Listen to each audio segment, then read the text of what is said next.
Full flip tutorial on Logic X FL. You're gonna get your sample in there. Then I'm going to where the drums drop and I'm making a cut. Try to get that to 8 bars or have it land on a definite 8, 4, 16 loop. And then you can drag the tempo so that when that one hits, it drops right on the one of the track. And that's how you can find the tempo. So I made a few chops for this. These are just more chops that I made. Yes, sir. That was the chop I ended up actually using for the beat. So once you have all your chops, you highlight them all, you right click, convert to sampler track, and it puts them on the sampler in Logic X. Then I just change the tunes to change the pitch, and then you can play it on the MIDI, play it as MIDI. My audio cut from the camera, so it'll just be the voiceover explaining what I'm doing.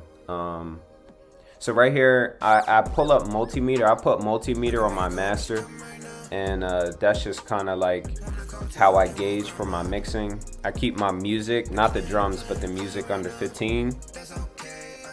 Right here, I'm EQing out the high end of the sample so that I can hear the bass notes only of the sample.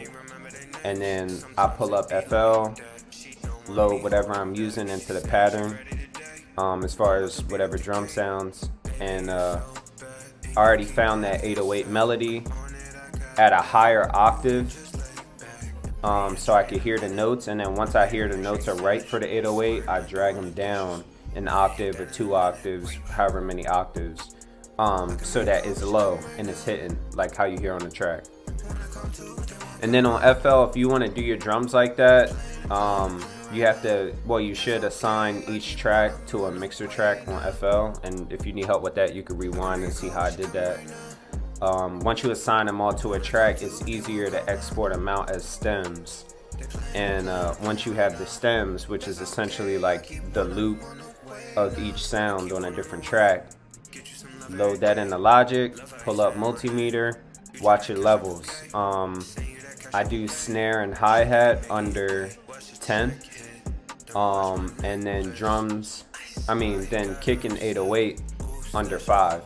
And I just kind of learned that from like dragging different mastered songs into Logic and having multimeter on the master and seeing where the sounds hit and just kind of following that pattern.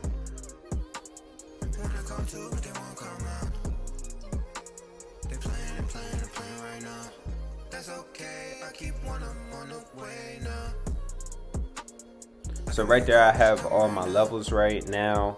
I duplicated the sampler track, and because I grabbed like 4 or 5 like sections, I'm like playing them on the MIDI to see like what other parts could fit if I could like blend the sample kind of over itself at different sections.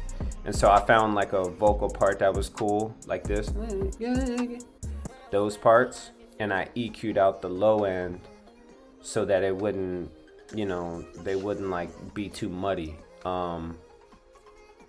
Another thing I like to do is, which you're about to see me do now, I will pitch shift the sample like an octave down or an octave up, and that'll give it a completely different vibe for your drops or for builds or whatever.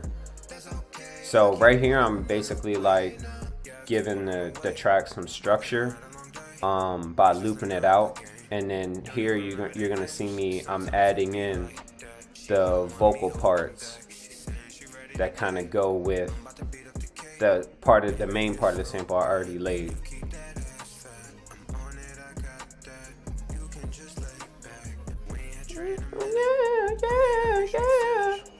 Use those parts. Yeah, that's pretty much it. Then I lay the track.